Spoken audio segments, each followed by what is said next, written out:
We're holding at. I guess let's recap 3 because we started 3 but didn't quite. So inside the Mishna Berura im ein yodim asegis liknis yain lekiddush Hakohen Katz Yehuda lichvei dalayla lichvei dayom lekiddush hayom mutav sheyikne yain lekiddush halayla mima sheyochim tzarich Yehuda oy mima sheyikne yain letzarich hayom. So if somebody only has enough money to buy wine for Kiddush, or alternatively, he can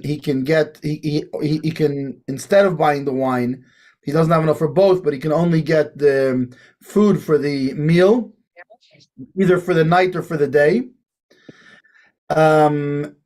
Or he can get Kiddush just for the day. So he has enough. Basically, he has enough for 1 cup of wine. That's the basic deal over here.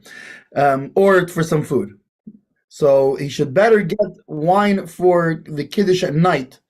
Is preferable to get that rather than the needs for either meal or for the Kiddush of the day.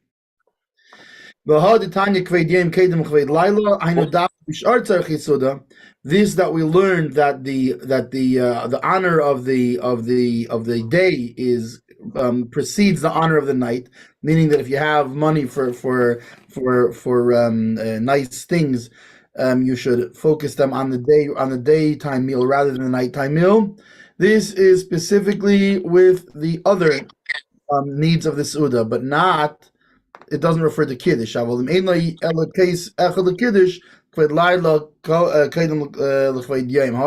it comes to Kiddush, the honor of the night comes before the honor of the day, meaning he should then the Kiddush at night is preferred. He uses it for then rather than the Kiddush of the day. Mishna Berura Aleph. Zayin. I forgot. He's not starting in the beginning of the. It continues. It goes from by sim and not by sif. Why? So the Mishnah Berura explains that Kiddush is a mitzvah, is a positive mitzvah, the Iraisa from the Torah, right? However, to prepare the needs of the meal, that comes from another mitzvah of Einig Shabbos, of enjoyment of Shabbos, which comes from the Navi, from the prophets, like it says, V'karas ala Shabbos Einig, and you should call Shabbos pleasure. And even though, like we said before, you can technically fulfill the mitzvah of the Torah obligation of Kiddush by just through the words, and like we said, the cup of wine part is comes from a Divrei Seifrim, comes from the words of the rabbis. But still,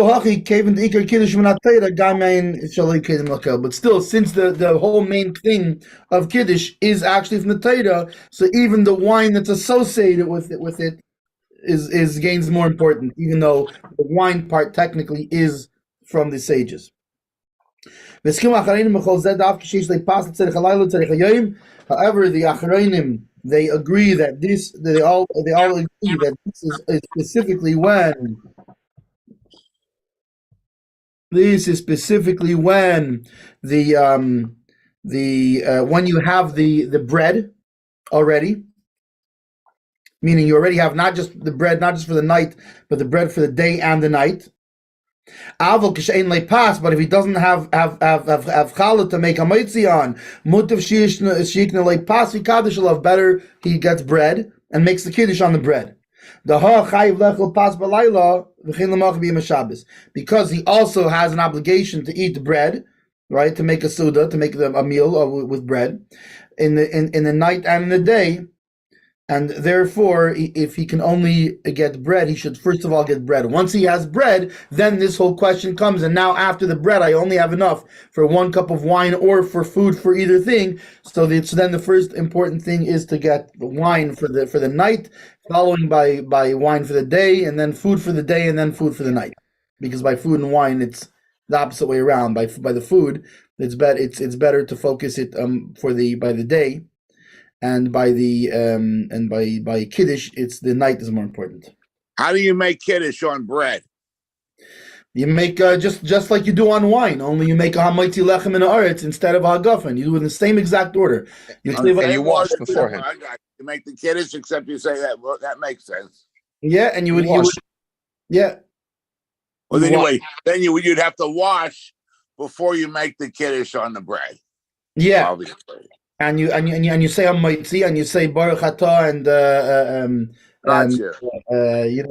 what is it? Asher Shan Mitzvah Ratzabanu, etc.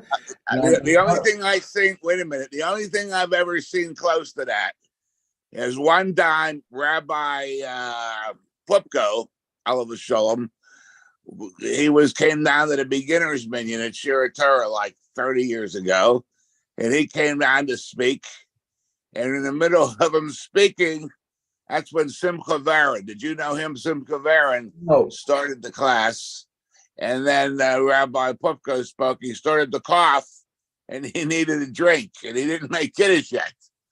So they got him a glass of water, and he made Kiddush on the H2O.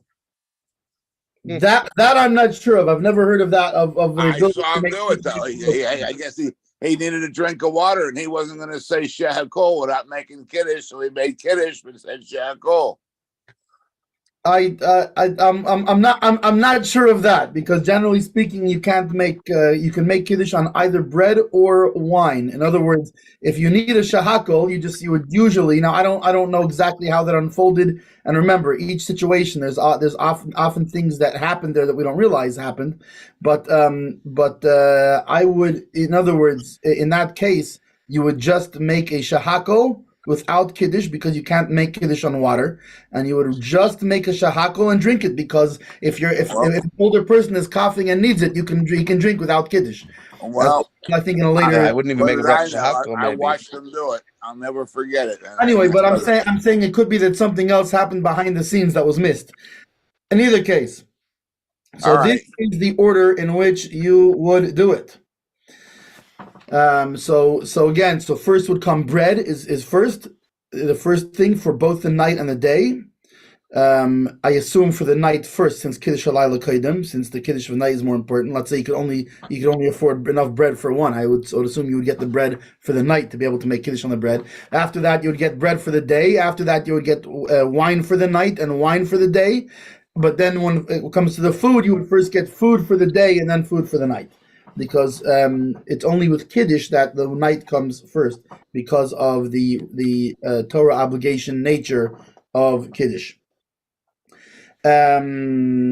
Okay, so I will change so the other possibly with that. And if he has Kiddush for the night, but he does not have enough for Kiddush for the day, even though the honor of the day is more important than the. What happened? Interesting. It would 1 second. So it sounds like no. It sounds like first you would get food for the day, and then and only then Kiddush for the day. The Kiddush of the day wouldn't be more important when it comes, because the Kiddush of the day is not a Torah thing, whereas the food for the day comes from the prophets. So that's actually more important. Mikol Makim Evsher the Leib pass, but maybe it's enough for him with bread. In other words, so he can get just bread for the day, and he should get. Even so, he should get Kiddush for the day before getting other things for the meal, because technically, even though it's true that the honor of the day when it comes to food is more important, however, it's being that technically, with the bread, he also fulfills the obligation of Einig Karasa, that you should call it Shabbos pleasure. So he should get wine before he gets other things. Give me just 1 second. Let me run up and grab my cord. I'm just realizing my kids have ran my battery down. 1 second. Happens.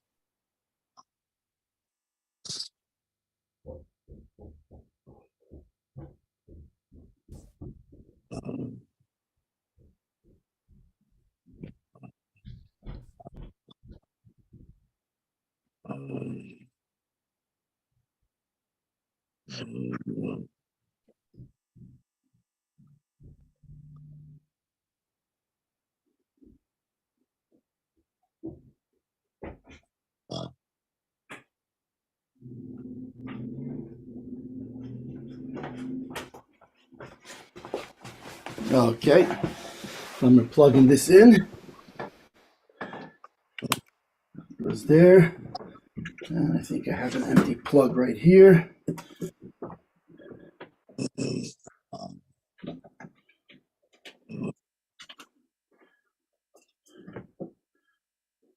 Actually, I'm going to plug it in this side here. I'll plug it in over here better. Straight into the wall.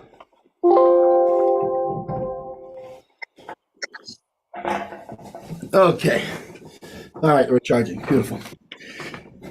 Up.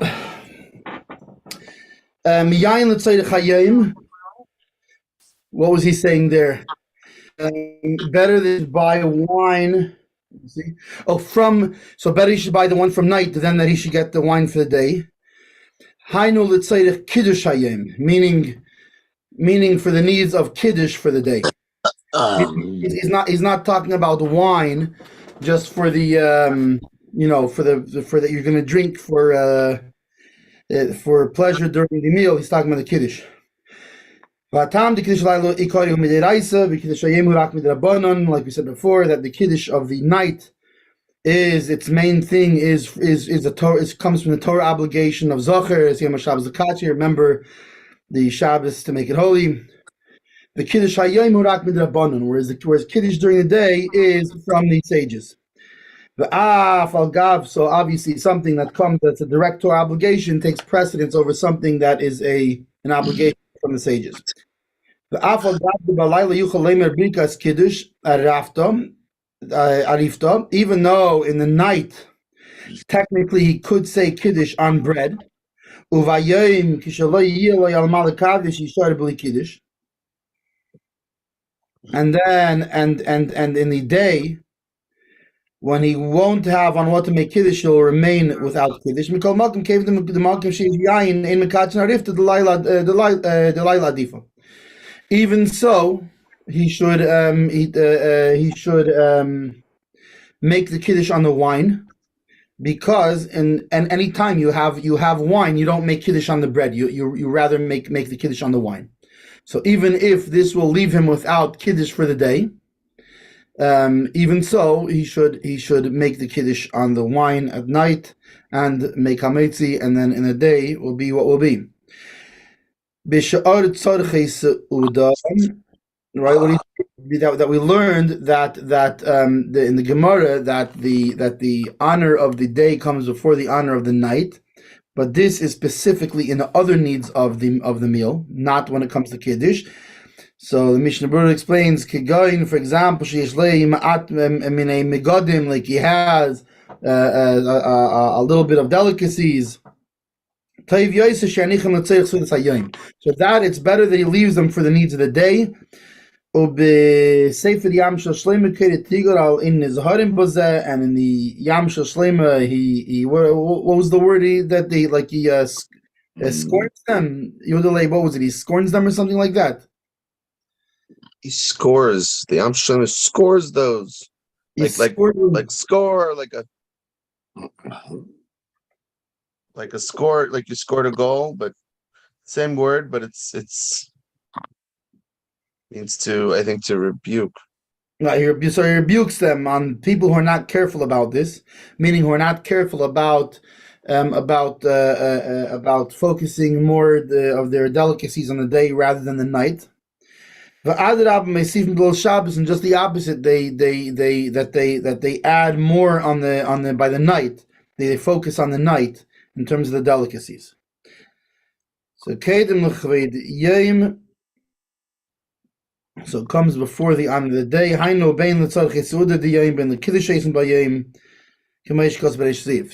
So meaning that the nighttime kiddush comes before both the needs of the meal of the day and also of the wine of the day, like I said before. Dalit. Fourth paragraph. Asur litaim klum k'may kaddish. It is prohibited to taste anything before making kiddush. Afilu mayim, even water. And even somebody who began eating or drinking before it became Shabbos, when it's still day, before Shabbos fell, he needs to stop. Shaped is mappa, that he puts out a tablecloth. That meaning on the bread, as well as by the night, that we don't have food open on the table, because of Mikar de Shabbos. So there's a special thing that by the night meal you don't, when you're making on the kiddush and hametz, you don't have food on the table before that. Or alternatively, you have the food. If there's food on the table, it's covered over with something. So he does that. He puts out a tablecloth, meaning on top of the food and on the bread, on the kaddish, and he makes kiddush. Now, what if they were drinking wine beforehand, meaning before Shabbos they're drinking wine? So then he only makes kiddush itself, without saying hagafen, since you're already drinking wine, so you don't have to make a bayir pi hagafen on the kiddush wine, but rather you would just go right into the birchas mekadesh Shabbos, into the blessing of for Shabbos. And then, like the regular seder, he would go into the bracha on the bread. But if he doesn't have wine, so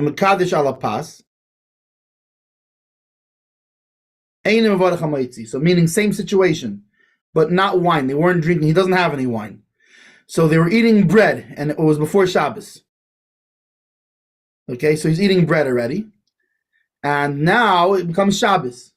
So he should make kiddush on the bread, and the same thing like we said by the wine, that since he's already eating the bread and he already made a mitzi on the bread, he wouldn't need to make a new mitzi. Rather, the same thing. He would just go straight into the he would just make kiddush on it, and then eat from the bread.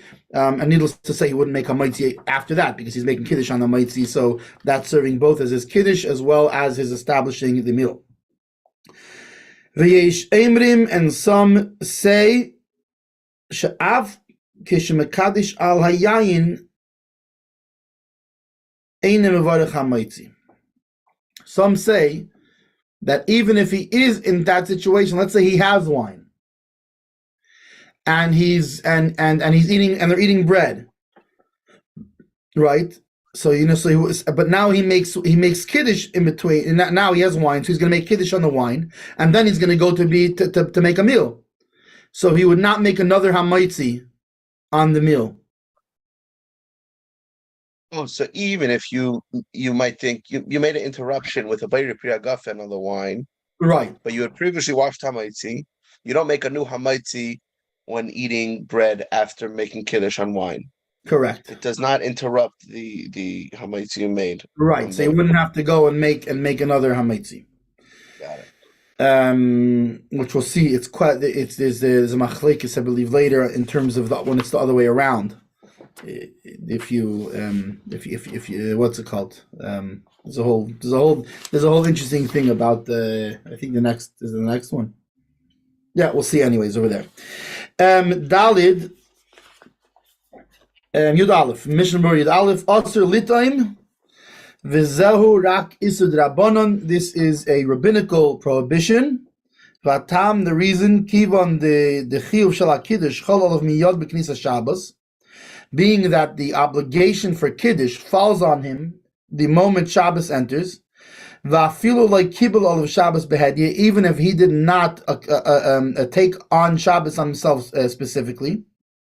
The Kavan Shanasa Sveik Hasheichon Melechol v'Shabbos, that once it becomes the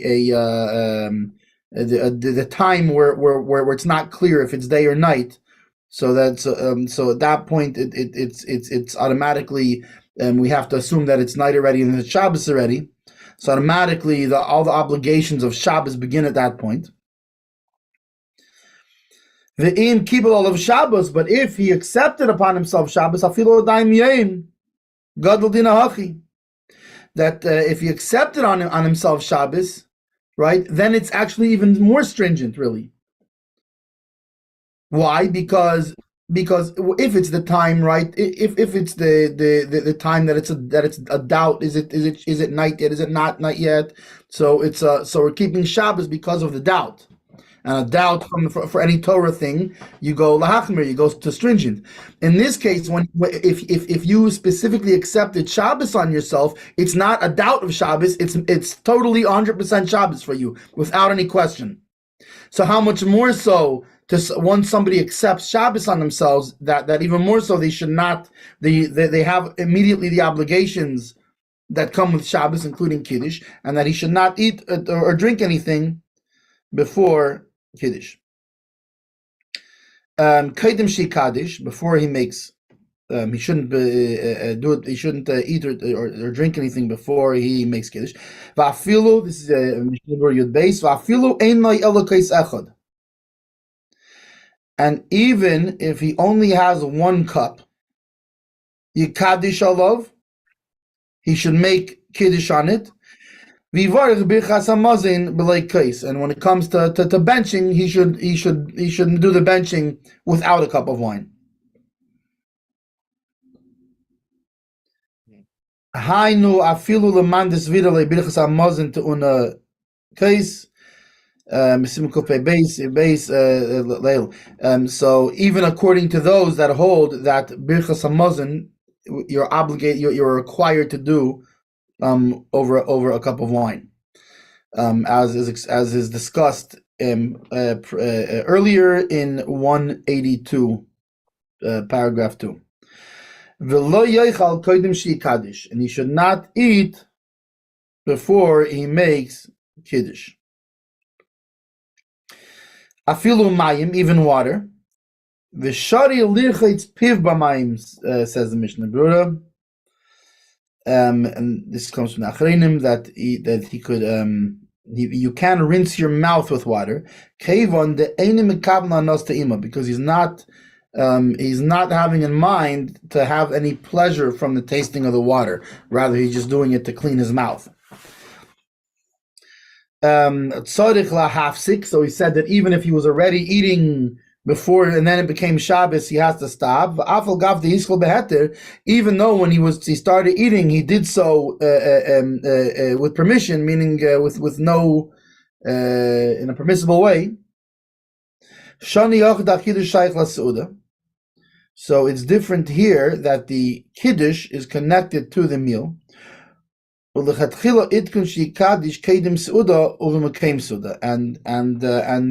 when possible, in the first place, the takana, the what do you say takana, like they made the rule enacted a ruling that that you make kiddush before the meal and in the place of the meal. So what does that have to do with tzorich lahafsik, that he has to stop?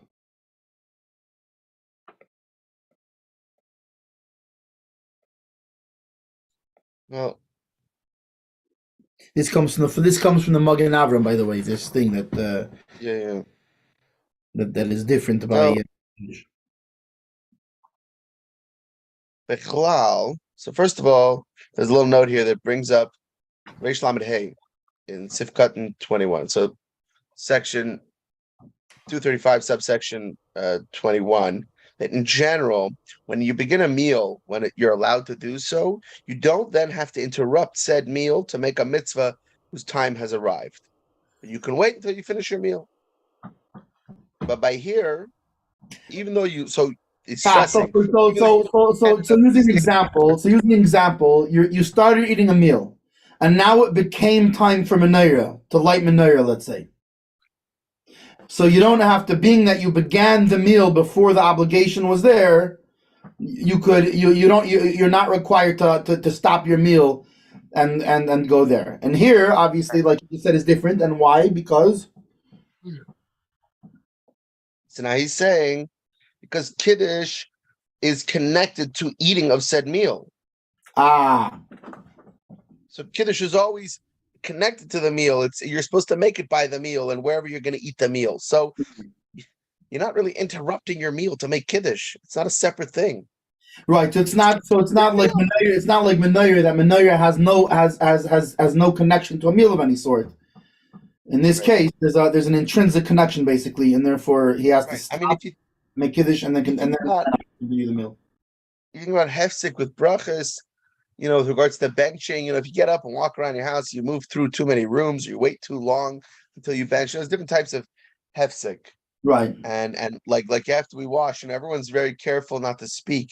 The problem is there's other types of hefsek too. Time, if you wait too long, that's also not allowed. Just as bad as speaking. Walking around multiple rooms, also a problem. Doing things that have nothing to do with the challah. So even, but quick, let me make the salad while everyone else washes for hamaitzi. It's not really for the hamaitzi, unless it's a salad for the hamaitzi, maybe a dip, fine, but it's problematic. Okay, that has to do with the meal at least, fine. But there's also, just for saying an after bracha, to interrupt the middle of your meal to go do another activity, it's not connected to your meal. I want to go do something else. It's not really allowed. Right. Okay, that makes sense. Here, it's fine because it's part of them. It's fine. It's for them. Right. So rather he should stop and do what? And put a cloth, to cover the bread till after Kiddush. But after that, he'll take it off. This is the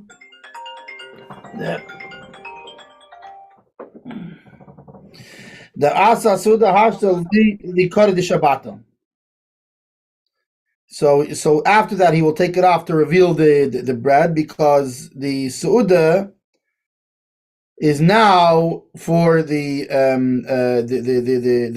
what, how do you call it, the valuableness. Honor of Shabbos. Yeah, the honor of Shabbos. You're right. But specifically, he's talking about, this is the idea that you cover, that when you're making Kiddush, you cover the food, and the reason is you cover the Shabbos. Right. So that's why he's saying the reason he would cover it, you would cover you would now cover the bread, and as well as actually any other food that you have that's on the table, is because of the honor of Shabbos, that this is something that's specific to Friday night. It's for the Shabbos. Yeah. Even if he didn't sit down yet to eat, gam kein din hachi, it is also the din, like this. Lisas mapa beis kiddush, covering the bread with the cloth in time of kiddush. Like we'll see in paragraph 9 below. But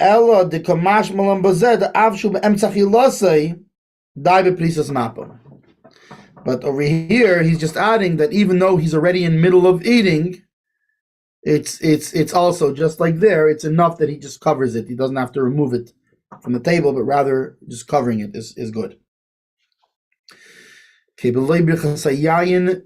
So let's see. So he said that if they were drinking wine already, then he only makes Kiddush, but he doesn't make the Hagafen, because he already made the Hagafen part of it. So he doesn't need to make another Hagafen, so he would just take a cup of wine and make the Kiddush part of it.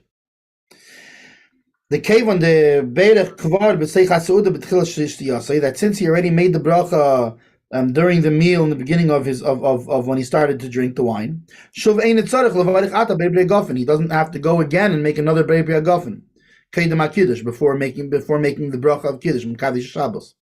V'hu hadin, and this is from the Magen Avram. Actually, the coming up parts in the Magen Avram. V'hu hadin she'ein tzarich levarich al hayayin sheb'seichas seuda. This is also the same thing, that he does not have to make a bracha on the wine in middle of the meal, right? Let's say you made Kiddush, and now you're going to go drink more wine during the meal. Because there's no lapse of interruption. Of intention, of awareness Right, because removing your focus. the way it works is if you have a hesed das, if you, in other words, like you were saying before, if you want to do something else, when it comes to brachas, if you want to do something else, now it creates a problem. Do you have to say another bracha? So in this case, the Magen Avraham says that you do not have to go and make another bracha because it's all part of the same thing, and it's not considered a lapse of intent. And then after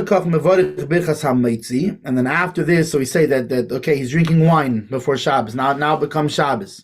So he would. Now, interestingly, he didn't bring Ma'ariv up in this whole thing. Right. Still focused on the food aspect. Maybe we'll get up to Ma'ariv later. Because we get it from if you get up and daven Ma'ariv, which you would usually do first, then in many cases, no, we actually usually say not to do that. You save Ma'ariv till afterwards.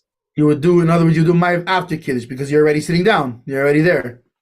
The daven Ma'ariv's taka making a hefsek in the middle of the meal. Right, you're making a hefsek in the middle of the thing, which is why. Which is a very good reason to not drink wine right before Shabbos. By the way, when there's a Purim Mashulish, these halakas are very apropos. This is where most of the stuff comes you have up. this food they're going into the next. So what order would you do it in? Yeah. You cover the challah, you make the kiddush, you continue, and you do one benching at the end it covers everything. And then afterwards, everyone's already had a full meal, and they're good and shikr with how much wine they've drank, and then they're davening. Usually, it's the best Kabbalah Shabbos Ma'ariv you'll ever daven in your life. Or at least it sounds like it. Well, no one's gonna remember. It feels like it anyway. Yeah. Okay, so then right? So we say that we said already he doesn't make a new bracha on the wine. He just makes the bracha on the kiddush bracha, and then he makes a maitzi.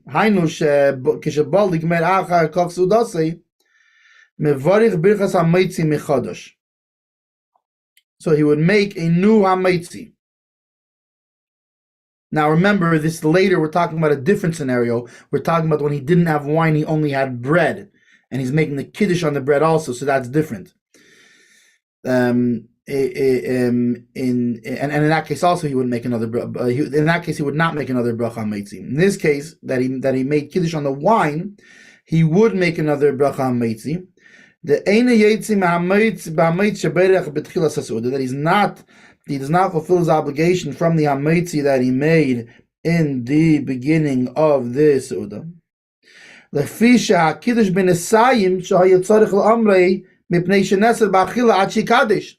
Because this kiddush that he had to make in middle is because he's not allowed to eat until after he makes kiddush. So therefore, obviously, it automatically it comprises a hesed hadas. Then automatically there's a lapse of intent because not only did he stop eating, he couldn't eat if he wanted to.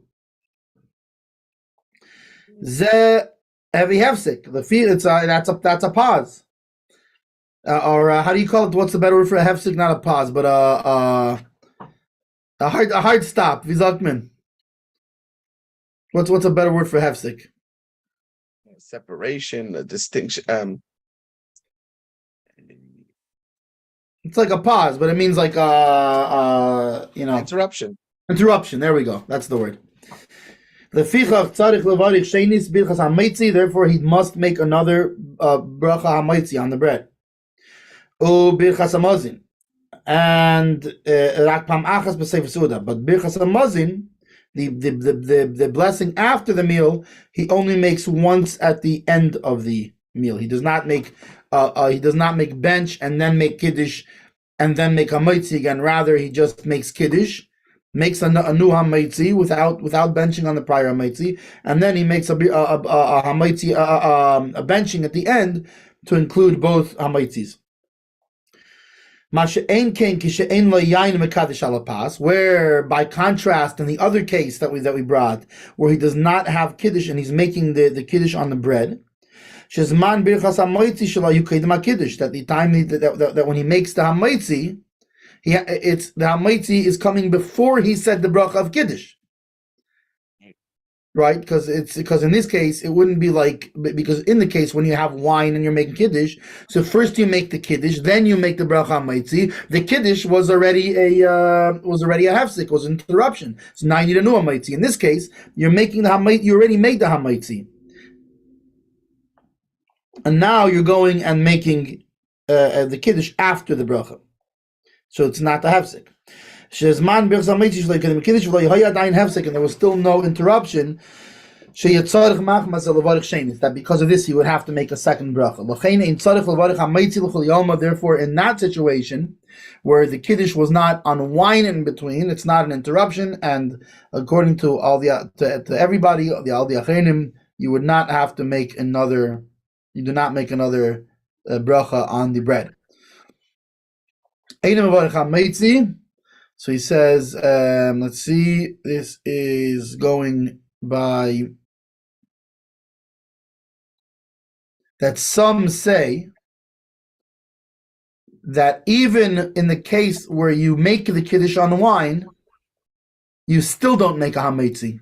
Even if you make kiddush on wine, in between, you would not make a new hametzi. The sviro lei the kiddush lehavi hefsek, that they hold that kiddush is not an interruption. V'chein the sveik brachas lahakil. And being that when there's a doubt when it comes to a bracha, being that a bracha, the rule is by a Torah obligation, a doubt we go just lahachmir to stringency, and when it's a rabbinical obligation we go to leniency. And since a bracha is a rabbinical obligation, we go to leniency. Now, this wouldn't necessarily apply to Kiddush, actually, because Kiddush itself, there is the element, like we had the whole discussion before. I guess it would depend if you specifically had in mind to make to accept it in the davening one. But let's just go with the assumption that you did not. Then your kiddush that you're making is actually fulfills your Torah obligation, and so in the case of the bracha of kiddush itself, being that it's from the Torah obligation of Zachar Siyam Shabbos L'Kachi, it wouldn't be that way. However, the brachas that he's making on bread, this is a rabbinical obligation, and therefore, if we're not sure if he should say it or not, in this case, the doubt coming because some poskim hold that you do, and some poskim hold that you don't. So you would go with the ones with the more lenient opinion, and therefore the proper thing to do would be to go like this second opinion that says you should not make the bracha, being that by brachas we go lenient. Yeah. Hey, Seif. Hey, Shnaim Shoyusreisim. 2 people that were drinking. The Amru Bayu and Kaddish Kiddush Hayom, and he said, "Let us make Kiddush for the Shabbos day." It's actually talking about at night, but it means Kiddush Hayom just means the Kiddush that is associated with the day. Nesar Aleim Lishtais Achi Kachru. They're not allowed to continue drinking until they made Kiddush. So let's go down in the Mishnah Berura on that. Meaning it's still daytime. Meaning it's before Shabbos still, and they say let's make Kiddush. The ilu b'sfeik hashecha, the culture came b'vadi hashecha, that if we're talking about when it's in the time that it's questionable if it's night yet, and how much more so if it's the time that it's certainly night already. Then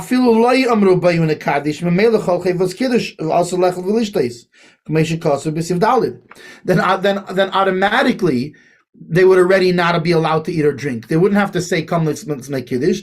So the Mishnah Berura points out this is obviously talking about before the time came that obligates you. If they said, let's make kiddush, they now obligate. They now have obligated themselves in making kiddush, and they cannot eat or drink further. That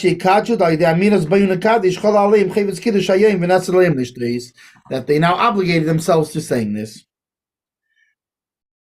And if they want to go, it's amazing how you're not allowed to do this. But he says, but if they wanted to, anyways, even though they're not allowed to. So then what do?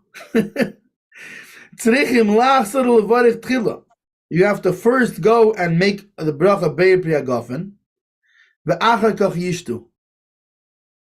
They need to first make, which it's a very funny situation actually, because he's saying until you make kiddush, you're not allowed to drink to keep drinking. You can't keep drinking wine. They're drinking, and clearly they're drinking wine because he talks about they have to go and bench beir pri hagafen. Right. So if they want to, despite this, what would they? Then you have to make another bracha. You have to make another bracha hagafen first. Now the reason that's funny is you're already holding the cup. You already just made a beir pri hagafen. Why not just say the kiddush here? Like you're already there. It's not like you have to do something else. You're already holding the cup. You already made the hagafen, so make the kiddush already. What's the problem here? Anyway, but this is the situation. And then they should drink. So the imratzu what's the reason? The Mishnah Berura says chafalif. When it comes to the Magen Avram, the aschu they tau melishtes eid kiddim kiddush that now they removed their, it was the hesach hadas. They removed their intention from it. So they made an interruption. Why? But because they said let's make kiddush. So now they're obligated in kiddush. Now it's like an interruption. Similarly to how somebody says havlon v'nunvarich, right? Rabbi saying invention, right? Gentlemen, let us come make a bracha or whatever. The tzarich hasheisa achakach la'achshul levarich. Somebody who wants to drink after that has to go back and make another bracha. Because you just announced your intent to bench, so obviously your intention that was your intention. So your intention changed from the prior intention, and so similarly here, since he said, "Come, let's make kiddush." So since even though later he decided, no, I'm just going to keep drinking, but the fact that they said, "Come, let's make kiddush," you can almost see that happening. Like, guys, come, let's make kiddush. Wait one second. And it's interesting that the Shulchan Aruch that the Mechaber made sure to address these guys, like, okay, you're going to do what you're not even supposed to do, and I'm still going to make sure that you can do that in the best way possible with breaking the least amount of things. So in that case of benching, you have to go back and make the bracha. Mikol mokim al case shel kiddush da'asa magen Avram she'ein tzarich levarich beir pri hagafen. That in other, the Magen Avram holds that if you said this and you're going to go, so on the one hand, if you're going to go and continue just drinking wine, right, not making kiddush, you have to make a hagafen. However, if you're making kiddush, you do not have to make the hagafen. And he's yaitze with the bracha he made before drinking. Why? Because when you said, "Come, let's make kiddush," you took your mind off any cup of wine, but not the cup of wine you're going to make kiddush with. That wine you didn't take your mind off of. That one, there's no interruption, because what was your interruption for other wine? Is you said, "Come, let's make kiddush," which shows that you have a mind to make kiddush. So the cup of wine for kiddush you did not have an interruption for, so that you would not make a hagafen. But if you decide not to make kiddush and instead you're going to do what you're not supposed to and go drink more, on that wine you took your mind off of, because you said, "Come, let's make kiddush." So then, so there you would have to make another beir pri hagafen, which you can see in this sugya why it's a good idea just not to do any of this, do it the right way, and finished. Man, but say there, yeah, life happens. Can you imagine if you can't remember the details, right? And you're sitting there and you have a cup of wine, you have wine in front of you, and you dafka want to keep drinking and not make kiddush. So now let's look in the Shulchan Aruch what way we should do when we do the wrong thing, how we should do that.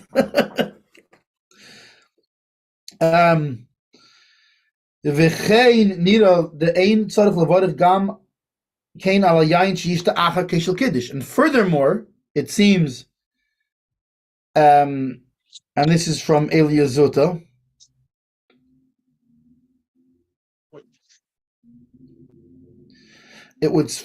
furthermore, it would seem that you would not only would you not make another hagafen on the kiddush that you're going to make, but you also then would not make another hagafen on the wine that you're going to drink after kiddush.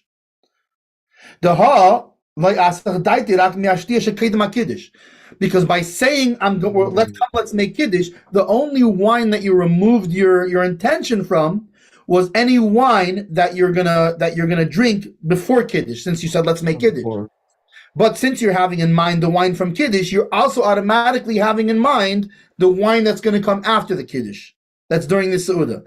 So the only wine you would have to make a guffin for is if you would decide to continue drinking wine without making kiddush. But the wine of kiddush you do not have to, and the wine that's after kiddush during the meal you also don't have to, because that intention for that wine is included in the intention for kiddush. And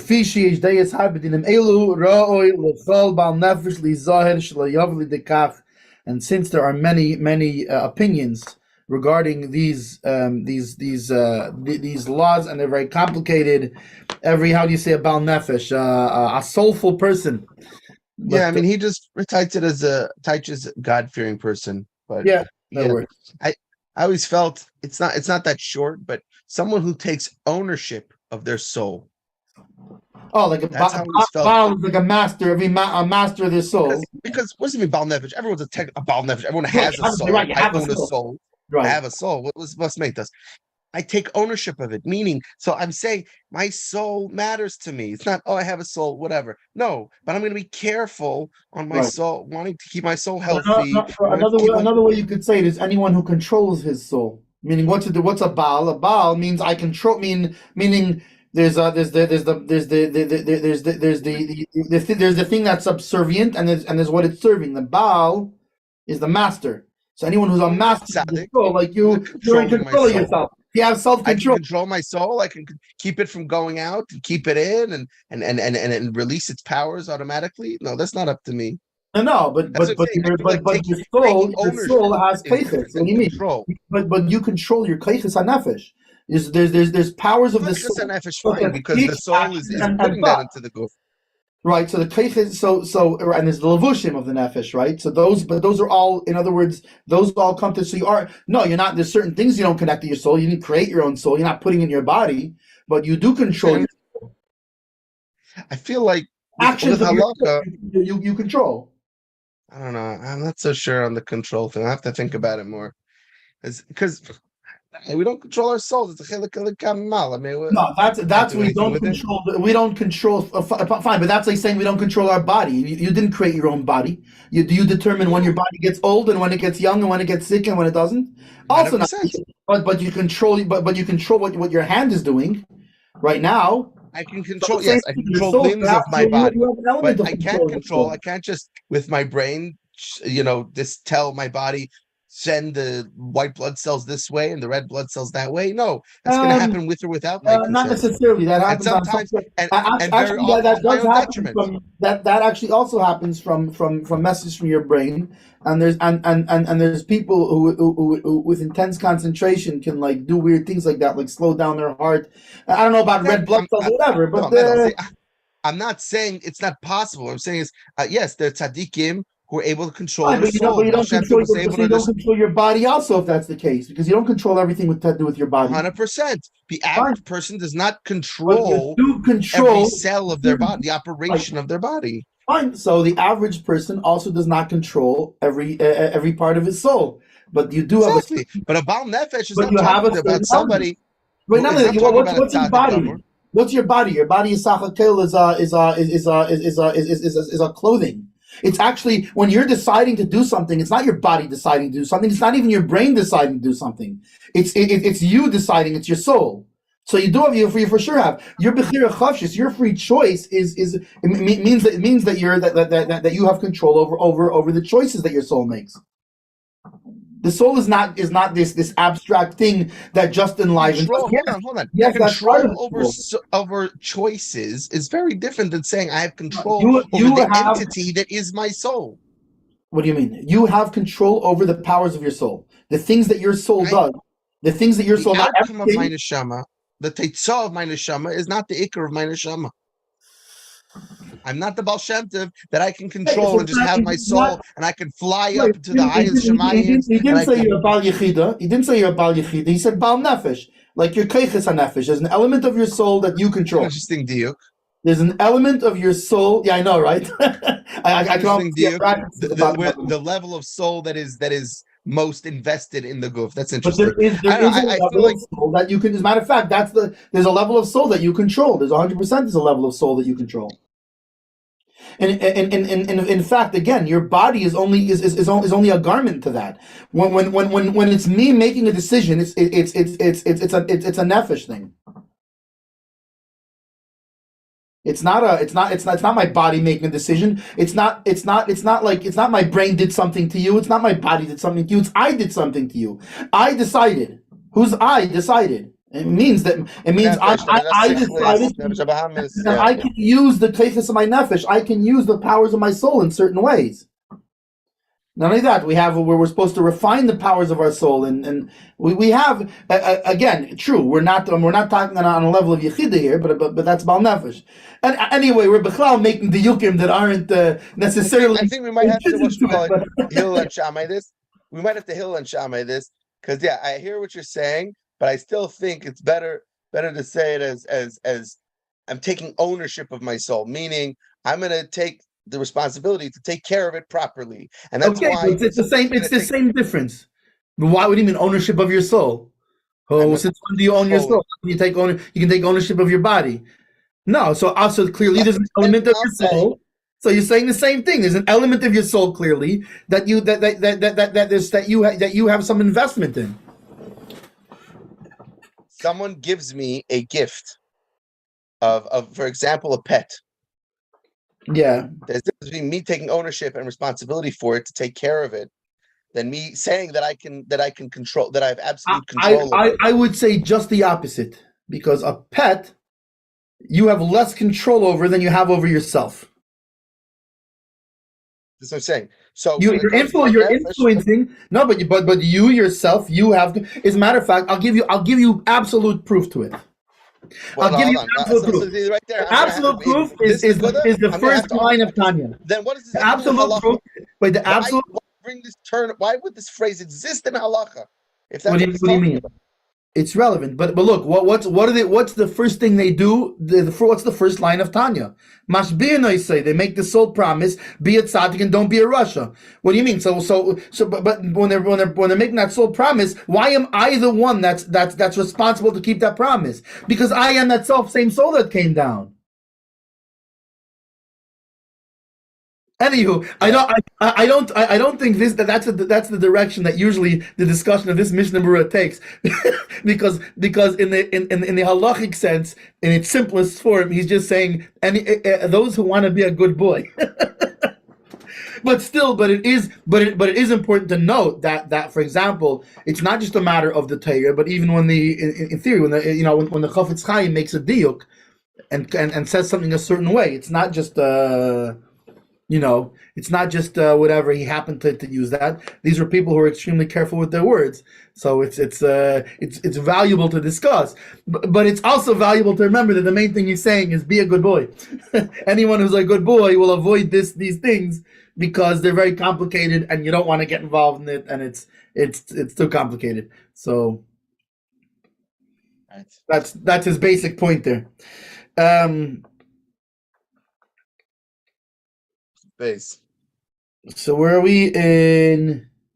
Chav base. Chav base, yeah. So alpha pishenim b'shayim. Alpha pishenim b'shayim, even though you're not allowed to do this, right? So he's saying if somebody will want to do it, even though you're not allowed to, this is how you'd have to do it. Hainu mitam dechol aleim kedusha Shabbos. Meaning, why are they not allowed to do it? Because it's already the holiness of Shabbos they're already obligated in. Because of Ataz, the Taz writes, the Chishalei Amru Bayin Kadesh, Ella Shehechshich. Now the Taz writes that if they did not say, didn't say anything. But no, we were talking about before, like the Mishna said before, Dafka it was not dark yet, and they said this. Now the Taz is bringing the opposite thing, right? They didn't say nothing, but it became dark. If they want to go back and drink, they do not have to go back and make a bracha. Even though it's before Kiddush. Right. Why? After Asr machmashu kedim Kiddush. Because even though it's Asr, the Taz holds that it's not the fact that they became obligated in Kiddush that creates interruption. The interruption is you said let's make Kiddush, and that shows that your intention was to make Kiddush. And since you just said by your own words your intention is to make Kiddush, you just now automatically made an interruption between like a mental interruption between any wine that precedes Kiddush now. Whereas if it became Shabbos, and now it's even more so. It's even more so also to make Kiddush. No, it's not even more so. Only if it's once it's dark completely, it's more so. Because it's actually when you say let's make Kiddush and it falls on yourself, it becomes absolute Shabbos. But let's say it becomes here absolute Shabbos, mamish time wise. So you would think for sure it would be a hefsek. No, because the hefsek, the Taz says, was not created by it becoming Shabbos. Because look, the fact is either way, I'm doing something usher. I'm doing something I'm not allowed to do. It's not the fact that I'm doing something. It's not like what do you call it, like a knas, like a fine. That since you're doing what you're not supposed to do, you're gonna have to make have to make a bracha. No, rather the fact that you said Bayin Kaddish shows that your intention was to make Kiddush. Whereas the other way around, no, you're just a naughty boy, and it became Shabbos, and you're gonna keep drinking wine without making Kiddush. At the same time, though, your intention was to do that. You're a naughty boy, and that was your intention. So this does not interrupt the intent of your original bracha, which is a beautiful. By the way, it's a beautiful thing. It's like this guy, like he's so naughty. He's gonna keep drinking on Shabbos, right? Even though it's prohibited to do so. At the same time, I'm not gonna make my brachas wrong. So it's a beautiful assumption that the Shulchan Aruch and Bechlal, this discussion has here, is that what just because somebody is doing what he's not supposed to on something, what you're gonna assume that he's a bad boy and he does everything like he's not supposed to. There's still going with the assumption that this person's gonna want to make sure that they're doing the bracha the right way. A beautiful thing, no? Okay. Okay, so now the Ramah says, Adam shechshachach lekadish ad la'achar shebeirach, a person that forgets to make Kiddush until after he makes a birchas hamaitzi, v'nizkar kedim she'achal, and he remembers before he ate. So he made the bracha hamaitzi lechem min haaretz, he's about to eat, he didn't eat yet. That's a crucial point, that he did not eat yet. So then what's he going to do? He should yikadish al hapaz.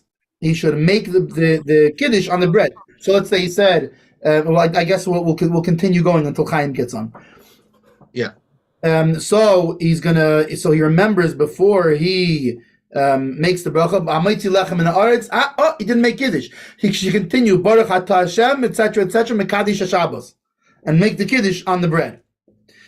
After that, he should eat. And then he eats just like you would regularly by making a kiddush by thing. But by Havdalah, he should not do that. He should take a bite from the bread because he just made Ametzi Lechem Na'aretz. Because you cannot make Havdalah on bread. By the way, Reb Levi Chaim will be on shortly. This is the preceding shir. Once Chaim gets on, we'll log off. But since I don't see Chaim yet, we'll just continue going until Chaim gets on. Awesome, Rabbi. All right. So he should eat first, and then he makes Havdalah, because Havdalah you can't make on bread, right? Mishna Berura. Which one are we have? Gimel, right? Before he begins. Yeah, Hainu Kedim Shatam plus Hamaitzi, meaning before, so he made the bracha Hamaitzi, but he didn't taste it yet. He didn't put it in his mouth yet. Because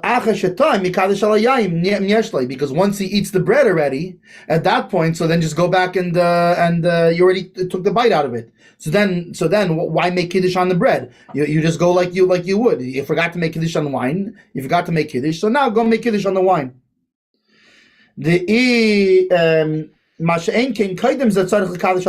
Or on the other hand, where if he did not take a bite yet, then he would make the kiddush on the bread. Even though he has wine that he can make kiddush on.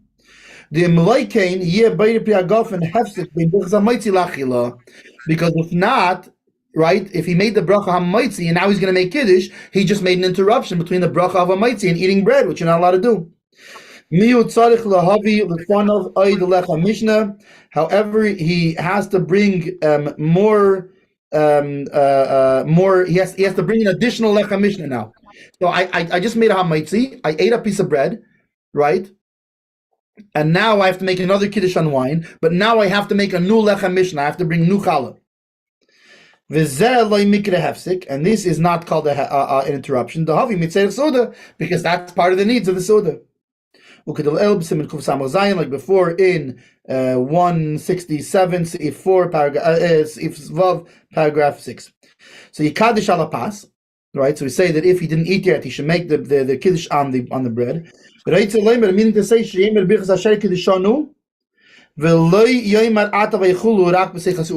it doesn't. He should not say vayechulu, right? Because when you make kiddush on bread, you'll first make vayechulu, then hamaitzi, then the bracha, right? Mekadesh Shabbos. But in this case, you already made the bracha hamaitzi.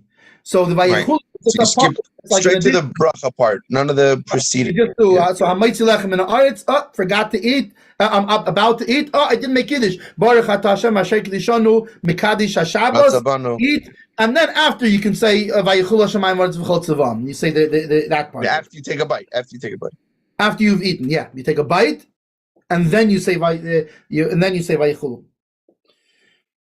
V'achar kach yechal, and after that he should eat. And if he remembers after he ate a little bit, and if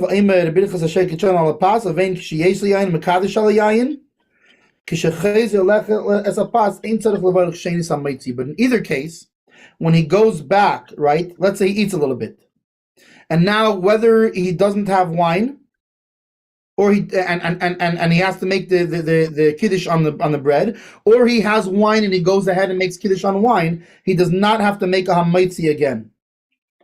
Rather, it's all part of the same suda. He doesn't have to make a hamaitzi again. Yoichal techila, he should eat. I see Chaim is on, so let's just finish. We have one last small Mishna Berura. So he should eat a little bit first, so he shouldn't have a bracha for nothing. And after that, he should stop and make havdalah. So we're talking about by havdalah.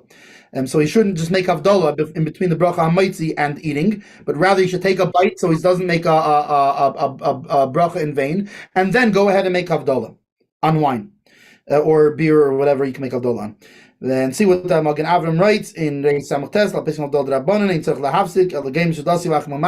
that you don't even have to stop where you're holding, but rather finish and make Havdalah after, because Havdalah is only an obligation from the sages. All right. Good morning, Shalom Aleichem, Shalom Aleichem.